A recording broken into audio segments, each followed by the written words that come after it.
Sejam bem-vindos. Esse ano nós iremos fazer uma experiência de palestras um pouco diferente dos outros anos. Então, vocês são os nossos primeiros convidados para essa grande experiência. Esse encontro de misericórdia. As palestras serão todas, terão como tema a misericórdia na nossa vida, na vida da igreja. Então, acredito que será muito importante para todos. Quero apresentar então a nossa primeira palestrante, Gesilene. Seja muito bem-vinda. Ela é psicóloga, também é psicóloga, então ela tem propriedade para conversar sobre o tema que ela irá tratar com todos nós. Boa tarde. Como o irmão João Batista falou, meu nome é Gesilene, sou oblata, sou mãe, tenho um filho, 2 netos, o João e a Maria Tereza, e eu me formei recentemente em psicologia. Era um sonho meu de fazer psicologia e eu consegui realizar esse sonho. Estou fazendo uma pós-graduação em logoterapia e análise existencial. Ela não é tão conhecida, mas é uma abordagem que veio muito de encontro com os meus princípios e com os meus valores como cristã.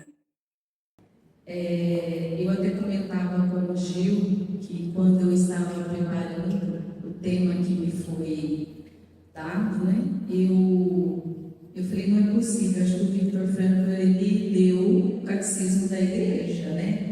Porque conversa muito a logoterapia com os ensinamentos da igreja. Victor Frank não era católico, ele era judeu, mas assim a linguagem era muito parecida. O tema que me foi proposto é sobre a misericórdia divina e a dignidade humana.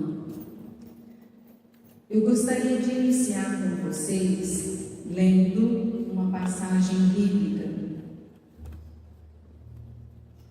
Está no livro de Gênesis 1, versículos 26 e 27. Então Deus disse: façamos o homem à nossa imagem e semelhança, que ele reine sobre os peixes do mar, sobre as aves do céu, sobre os animais domésticos e sobre toda a terra, e sobre todos os répteis que se arrastam sobre a terra. Deus criou o homem à sua imagem, criou a imagem de Deus, criou o homem e a mulher.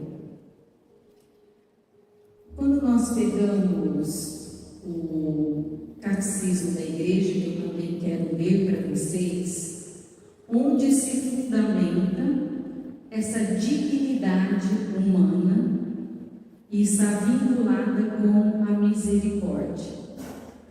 A dignidade do homem, no catecismo da igreja, número 1600, diz que a dignidade da pessoa humana se fundamenta em sua criação à imagem e semelhança de Deus. Por isso que eu fiz questão de ler na Bíblia aonde fala da dignidade. Então, Deus, ao criar o homem, a sua imagem e semelhança, aí está fundamentado. Quando a gente fala dignidade, o que é dignidade que Deus está falando, dignidade do homem? Dignidade é o valor, aquilo que é mais nobre, aquilo que traz honra à pessoa do homem. E fundamentado aquilo que está alicerçado, ou seja, nós, como pessoas, como ser humano, a nossa dignidade está vinculada quando Deus nos criou à sua imagem e semelhança. Só que quando Deus nos criou à sua imagem e semelhança, Ele também nos dotou de uma alma espiritual e imortal. O que isso significa? Que nós somos únicos, irrepetíveis, que não há no mundo, nunca existiu, não existe e jamais existirá uma pessoa igual a nós. Nós somos únicos para Deus, únicos. E quando Deus nos criou dotado dessa alma espiritual e imortal, Ele também nos destinou à bem-aventurança, ou seja, a uma felicidade onde compartilha a vida de Deus através do conhecimento e do amor. Então nós compartilhamos a nossa vida com a vida de Deus, através do amor e daquilo que nós conhecemos. E Ele também nos fez participarmos através da razão e da vontade. O que seria essa razão? Seria a capacidade de compreender a ordem estabelecida, como Deus criou todas as coisas. Os animais não têm essa razão.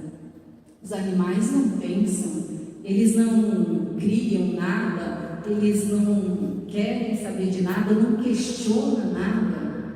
Mas o homem, sim, Deus criou o homem destinado e com essa capacidade de razão e a vontade para ir ao encontro do bem verdadeiro. E como pessoa espiritual, tendo vontade e inteligência, Deus também nos dotou da liberdade. Somente o homem é livre. Ele não é livre das coisas que acontecem na vida dele. O homem, ele não é livre das doenças, das tragédias, da morte, de uma situação que acontece na sua vida. Deus não é livre, nós não somos livres dessas condições que acontecem na nossa vida. Mas nós somos livres sempre, sempre, não esqueçam disso, para nos posicionar diante das situações, das circunstâncias que acontecem na nossa vida. Quero fazer um paralelo, uma referência a isso, a vida de Viktor Frankl, que ele foi, como judeu, na Segunda Guerra Mundial, ele foi para os campos de concentração. Ele, a esposa, a mãe, o pai, o irmão.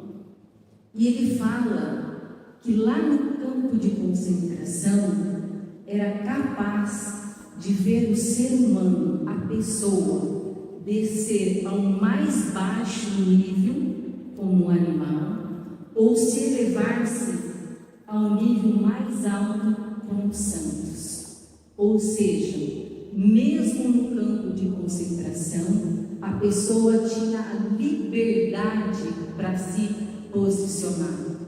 Ou ela se condicionava a toda aquela situação horrível e se deixava levar por aquela situação, ou então, não esquecendo dessa dignidade de quem ela era como pessoa, ela mantinha essa condição de pessoa humana, de filho de Deus. Ele conseguiu sobreviver ao campo de concentração. E ele trouxe essa experiência para a vida. Não só para a vida dele, como para a nossa também. Falando de uma forma muito clara que talvez às vezes a gente não entende. Nós questionamos, né? Por que isso na nossa vida? Por que aquilo na nossa vida? Mas não é esse o questionamento que nós fazemos, mas para que isso da nossa vida? Então, o catecismo nos mostra que Deus nos deu toda a condição, todas as condições. Ele nos deu liberdade para nós agirmos com responsabilidade, para tomar a atitude correta diante da situação, seja ela qual for. Nos deu razão, nos deu vontade, nos deu a condição de felicidade eterna, nos deu uma alma espiritual e imortal. Nos deu toda a condição para nós vivermos essa dignidade, essa imagem e semelhança com Deus. Mas o que o homem fez com tudo isso? O quê?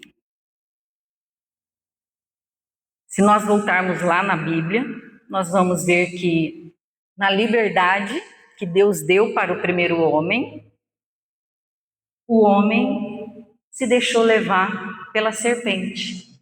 Ele foi sucumbido pelo pecado, por aquilo que a serpente o seduziu. Gisilene, você está dizendo que o homem lá tinha liberdade para escolher? Sim. Estou dizendo que sim, a liberdade que Deus deu para nós, claro, deu para o primeiro homem, para Adão. Mas, o que aconteceu? O homem pecou. E isso veio se arrastando, se arrasta por toda a eternidade. E o que é esse pecado? Para nós entendermos, o pecado nasce no nosso coração. A raiz do pecado está no nosso coração. Ele ofende a Deus, fere a natureza de nós como pessoas e fere também a nossa comunhão com os irmãos. Eu quero ler para vocês também o Catecismo da Igreja, número 705, o que a Igreja fala a respeito disso. Desfigurado pelo pecado e pela morte, o homem continua sendo a imagem de Deus, mas é privado da glória de Deus, privado da semelhança. A promessa feita a Abraão inaugura a economia da salvação, no fim da qual o próprio Filho assumirá a imagem e restaurará na semelhança com o Pai, restituindo-lhe a glória, o Espírito que dá vida. Nós, feridos pelo pecado, desfigurados pelo pecado, o que aconteceu? Nós não perdemos a nossa condição de dignidade, mas foi ferido a nossa semelhança. Porque tudo isso que eu citei para vocês, a respeito da alma espiritual e imortal, destinado à felicidade eterna, a participação do Espírito Santo através da razão, da vontade, a liberdade que nos concedeu, essa razão que nos faz conhecer qual é a vontade de Deus, qual é a lei de Deus, tudo isso foi ferido pelo pecado. Foi ferido pelo pecado. E é aí que acontece? É aí que entra a misericórdia de Deus. O homem fez o que fez e Deus continuou nos amando, amando, amando. Para quem participa da missa, pode acompanhar nas leituras todo esse transcorrer da história. Deus criou o homem no seu infinito amor, o homem pecou, aí o homem foi pecando, veio o dilúvio, e Deus foi ainda dando oportunidades, veio Abraão, veio Moisés, veio os profetas, Deus foi enviando pessoas para despertar no homem que ele tinha essa dignidade, mas não resolveu. Aí Deus pensou, qual é a última oportunidade? O que pode acontecer para que isso resolva? Mandou o seu filho. Mandou o seu filho Jesus. Esses dias eu ouvi uma pregação do padre Paulo Ricardo, muito bonita, que ele dizia assim, que no momento que Maria dizia o seu sim na terra, Jesus dizia o seu sim no céu. Porque ele era Deus. E o amor foi tão grande, tão grande, tão grande, Nós vivenciamos semana passada, no Tríduo Pascal, o mistério da redenção é a mais perfeita manifestação da misericórdia de Deus. É a encarnação, a paixão, a morte e a ressurreição. Por isso que Jesus fala na Bíblia que não tem amor maior, prova de amor maior do que dar a vida pelos seus. Isso Deus fez. Isso Deus fez. E não fez de forma generalizada por todo mundo. Deus fez, no momento da cruz, Deus pensou em cada um de nós individualmente. Põe a mão no seu coração. Fala o seu nome. E diga para você mesmo, Jesus pensou em mim. Fala o seu nome. Jesus pensou na Gesilene na cruz. Fala o seu nome. Jesus não pensou no mundo inteiro, não. Jesus pensou unicamente, individualmente, porque Ele nos fez únicos e irrepetíveis. E cada um de nós temos um chamado, uma vocação.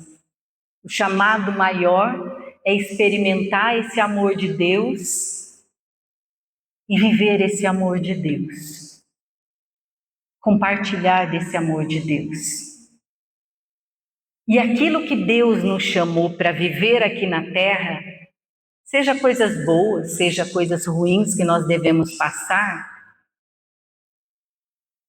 é único também, é só para nós. Ninguém mais pode viver. Ninguém pode viver. E só você, só eu, individualmente, nessa unicidade, podemos dar a resposta para Deus a esse chamado. Só nós, ninguém mais. Se eu estou vivendo plenamente uma felicidade hoje, isso é para mim, Gesilene.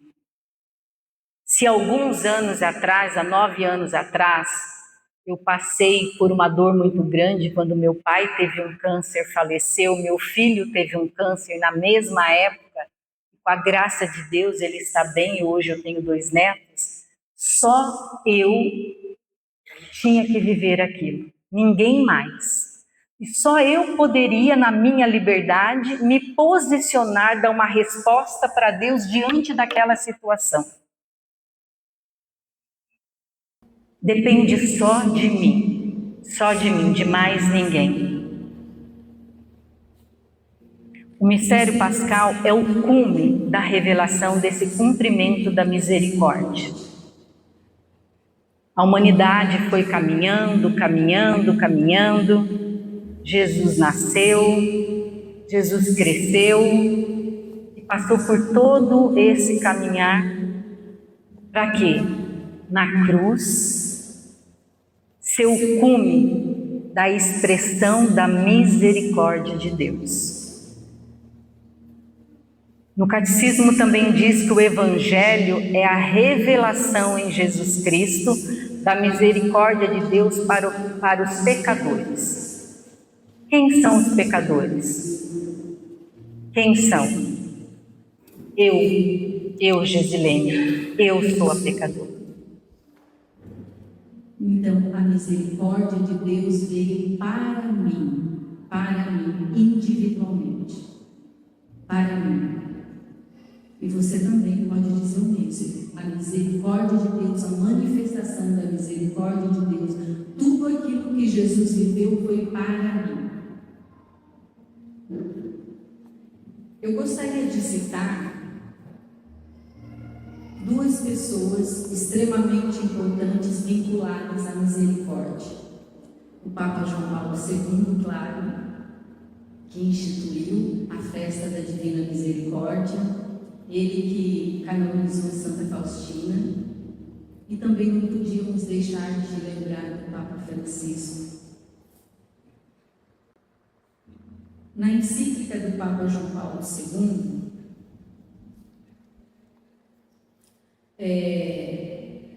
Divis in Misericórdia, não sei se é assim que pronuncia, mas mas é rico em misericórdia. O Papa João Paulo II publicou em 30 de novembro de 1980, dizendo que a misericórdia, como a maior e mais profunda expressão do amor de Deus e como resposta essencial ao sofrimento e crises do mundo moderno. A misericórdia, ele está dizendo, é o antídoto, é o remédio. Sabe a vacina que a gente tem tomado da gripe, do Covid ou tantas outras? A misericórdia é essa vacina que a gente precisa tomar. Ele diz também, como está na carta aos Efésios, que Deus é rico em misericórdia. A misericórdia é o coração do Evangelho. É a força que pode renovar o mundo, curar as feridas e restaurar a dignidade humana. É um convite a crer na misericórdia, acolhê-la pessoalmente e vivê-la de forma concreta. Porque se a gente consegue crer na misericórdia, acolher e viver, nós trilhamos o caminho da esperança, da paz e da renovação. Jesus é a revelação da misericórdia do Pai. Sua vida, paixão e ressurreição mostram que Deus não é indiferente ao sofrimento humano, mas se aproxima com compaixão. Eu acho muito bonito que tem um livro, em verdinho, que tem ali acho que tem ali na livraria, da misericórdia, que o Papa João Paulo II fala assim, que a misericórdia não é somente uma virtude, é uma virtude também a misericórdia, mas ela não é somente uma virtude, mas é um estilo de vida. E ele fala que para realizar essa misericórdia, não pode ser um fenômeno transitório. Hoje eu sou misericordiosa com essa pessoa, hoje eu não sou misericordiosa com essa porque eu acho que não pode ser. Hoje eu estou assim, amanhã eu estou assim. Não, é um estilo de vida e ele não pode ser transitório. E essa misericórdia é o que unifica e eleva, restaurando o homem ao seu próprio eu, ou seja, a sua dignidade, aquilo que ele é, que o próprio Deus o criou. Hoje nós temos esse remédio, a misericórdia, um estilo de vida para vivenciarmos sempre. E ele diz mais, o Papa João Paulo II, que é um aspecto vital na atitude da misericórdia. Qual é o aspecto? O nivelamento entre a pessoa que concede a misericórdia e a pessoa que recebe. Interessante isso, porque às vezes a gente acha que quem tem um ato de misericórdia para com uma pessoa que sofre, ou na questão financeira, de doença, porque nós sabemos que atos de misericórdia têm os atos concretos e espirituais. A pessoa é mais, não. João Paulo II vem dizer que quando nós concedemos a misericórdia, agimos com um estilo de vida com a misericórdia, nós nos colocamos no patamar de igualdade com a pessoa que está recebendo. Nós recebemos tanto quanto ela. Nós precisamos tanto receber quanto nós estamos doando. Não tem limites. Agora eu quero colocar para vocês o que o Papa Francisco também colocou da misericórdia. Na bula Misericórdia Vultus, o rosto da misericórdia, foi publicado no dia 11 de abril de 2015, é bem recente para nós, que foi proclamado o Jubileu Extraordinário da Misericórdia. Vocês se lembram disso? Do Ano da Misericórdia, que o Papa instituiu? Então, foi do dia 8 de dezembro de 2015 a 20 de novembro de 2016. Aí ele diz assim, que Jesus Cristo é o rosto da misericórdia do Pai. A misericórdia não é apenas uma qualidade de Deus, mas é a sua identidade mais profunda revelada por Jesus. Mais profunda é a identidade de Deus. O jubileu é visto como um tempo especial para a conversão, para a reconciliação e experiência do amor de Deus. E nesse tempo, talvez vocês também se lembrem que teve a abertura da Porta Santa, né? Teve nas dioceses também, que a gente participou. E foi todo um ano sobre a misericórdia. No final, o Papa também escreveu uma carta apostólica da misericórdia, que chama Misericórdia et Misera, que tem a ver com uma homilia de Santo Agostinho. Aí a misericórdia é Jesus, e o miserável seria a mulher no poço, que somos cada um de nós, né? Então ele fala assim que no final desse jubileu da misericórdia está nos chamando a continuar vivendo a misericórdia como estilo permanente na igreja. Olha que interessante, usando até um termo do Papa João Paulo II, né? E ele diz assim também que a misericórdia é um apelo para todos nós, para vivermos a misericórdia todos os dias, em todos os ambientes, como expressão concreta do amor de Deus, que acolhe, que cura e que levanta. Também uma relação com aquilo que o Papa João Paulo II falou, desse estilo de vida que é uma coisa permanente. Não é ora eu sou misericordiosa, ora não sou misericordiosa. Gostaria de colocar agora um pouquinho sobre o diário. Nós já vimos sobre a dignidade do homem. Qual é a nossa dignidade? Está na nossa imagem e semelhança. Deus nos deu toda a condição para viver isso, mas pecou-se. E pecando, aí, depois de toda uma trajetória sem sucesso com os profetas e todos que Deus mandou o seu Filho, que veio realmente selar tudo isso conosco através da misericórdia. E literalmente Jesus, ele revelou esse rosto de Deus, desse Pai misericordioso, como que gritando, dizendo: o amor é tão grande, tão grande, tão grande, que não poupou o seu próprio Filho. Aí Jesus, a misericórdia sempre esteve na Igreja Católica, mas Jesus quis que tivesse uma festa para deixar mais pública, para ser mais conhecido, como hoje é realmente, né? Não que antes não existia, existia, mas Deus quis assim. E aí Deus vem dizer para Santa Faustina que Ele exigia dela atos de misericórdia e aponta a Ele mesmo como modelo e como motivo para esses atos de misericórdia, dizendo para ela que de nenhum motivo ou circunstância podia se desculpar. Eu não vou ter um ato de misericórdia hoje porque eu não estou podendo, eu estou com uma dor, eu estou precisando, qualquer outra coisa, né? Então a gente vê como vai conversando aquilo que Santa Faustina colocou, o Papa João Paulo II, o Papa Francisco, e sempre esteve nos Evangelhos.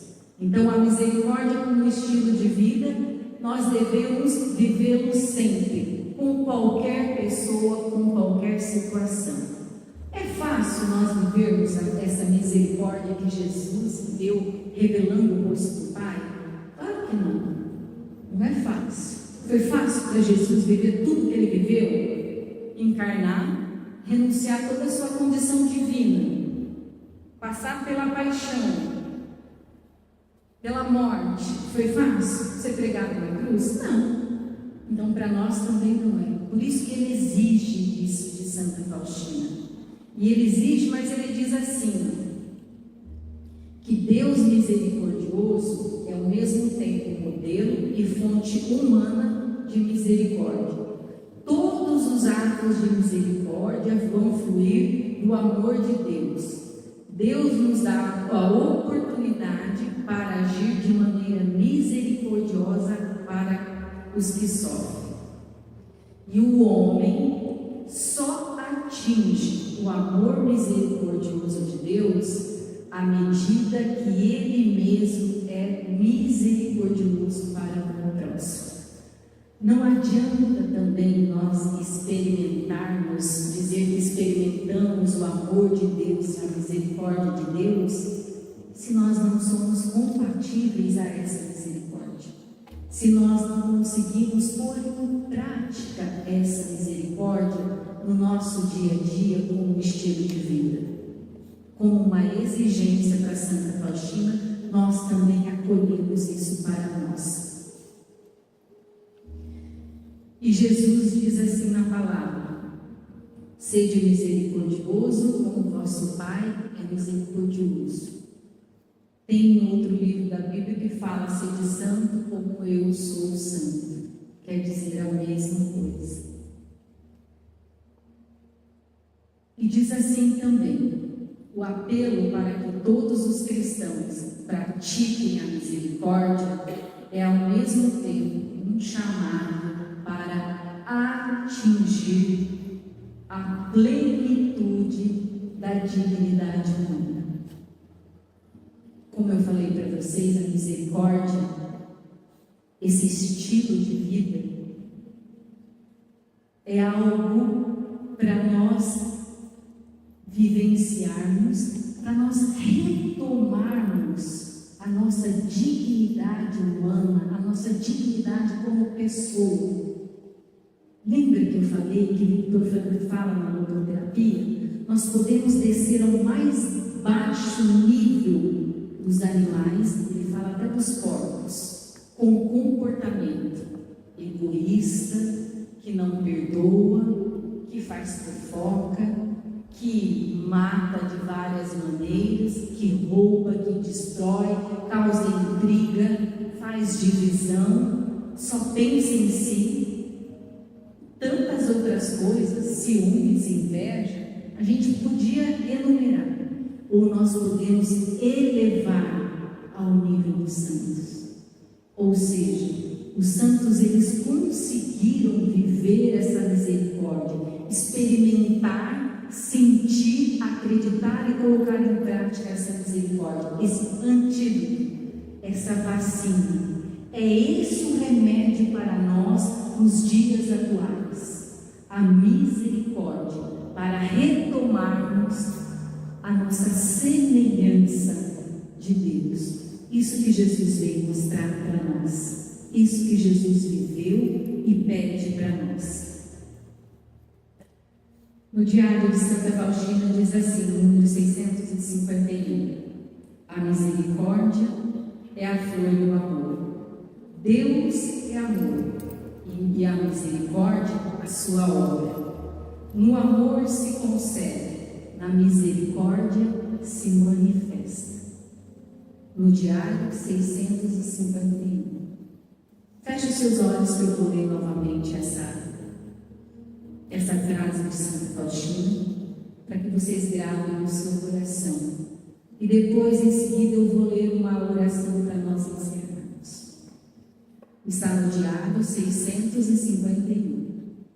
A misericórdia é a flor do amor. Deus é amor. E a misericórdia, a sua obra.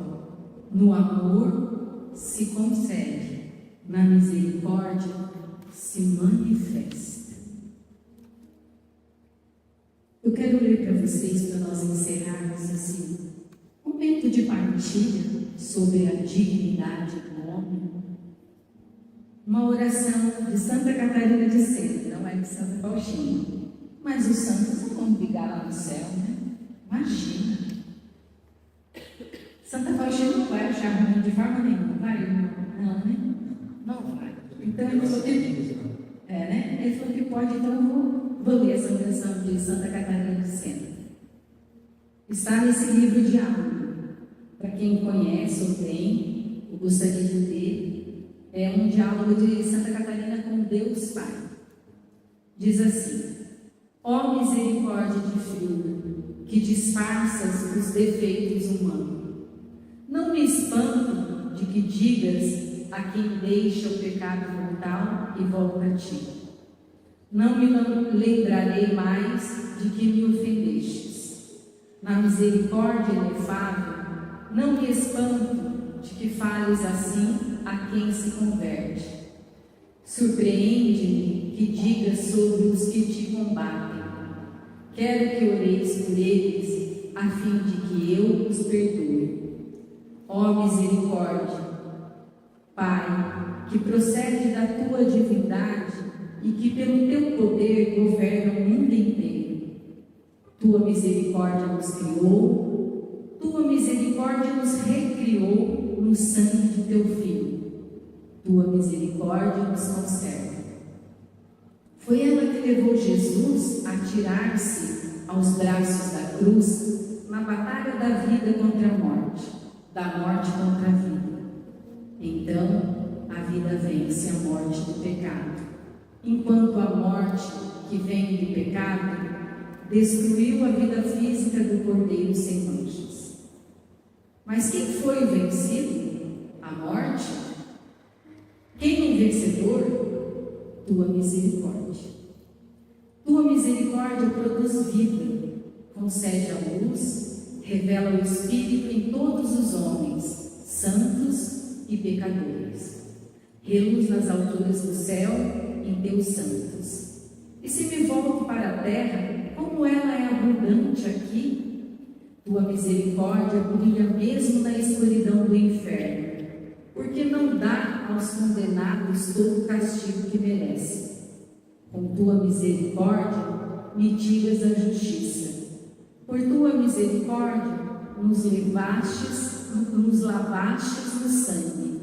Por misericórdia, vieste conviver com os homens. Ó louco de amor, não te foi suficiente nascer, quisestes até morrer? Não te foi suficiente morrer, desceste à mansão dos mortos, de lá retiraste os antigos pais, a fim de realizar neles a verdade e a misericórdia? Por que prometestes o prêmio a quem te serve com retidão? Descestes ao limbo para libertar os que te haviam servido, dando-lhes a recompensa pelos cansaços. Vejo que a misericórdia te obrigou a conceder mais coisas ainda aos homens. Ficastes como alimento. Por sermos fracos, a Eucaristia nos alimenta. Por sermos faltosos e esquecidos, nos recorda os teus benefícios. Eis porque nos dá todo dia esse alimento, fazendo-te presente no sacramento do altar, mediante a hierarquia da Santa Igreja. Quem faz tudo isso? Tua misericórdia. Ó misericórdia, afoga-se o meu coração ao pensar em ti. Para qualquer lado que me volte, só encontro misericórdia. Ó Pai eterno, perdoa minha insensatez, pois tive a ousadia de falar na tua presença. Que teu misericordioso amor me alcance o perdão diante da tua bondade. Amém. Jesus, eu confio em vós. Jesus, eu confio em vós. Olha para Jesus novamente. Esse é o ícone que Jesus nos pediu para que fosse um vaso de graça, de bênção. Amanhã é o dia oportuno, a festa da Divina Misericórdia. misericórdia. Que você possa beber das graças da misericórdia que jorra no coração aberto de Jesus. Esse sangue, essa água que jorrou por amor a nós, para a nossa salvação. Que nós possamos hoje sair daqui confiantes e certos que nós temos uma dignidade, um valor, porque Deus nos criou a sua imagem e semelhança. E que Jesus resgatou tudo isso por nós. E agora o que nós vamos fazer com tudo isso? O que vamos fazer? Usar desse antídoto, desse remédio para os nossos tempos. Viver a misericórdia de Deus. Muito bem. Nós agradecemos a sua colaboração, a sua pregação de misericórdia.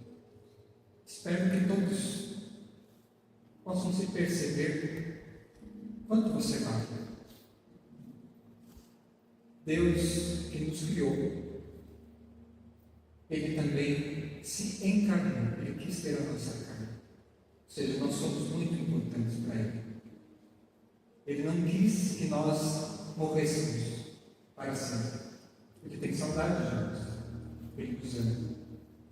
Veja a misericórdia de Deus, desde a eternidade, que se encarna, porque nós somos importantes. Se o mundo conhecesse quanto cada um vale, não teria guerra, nós não faríamos fofocas, nós não destruiríamos a vida do nosso próximo.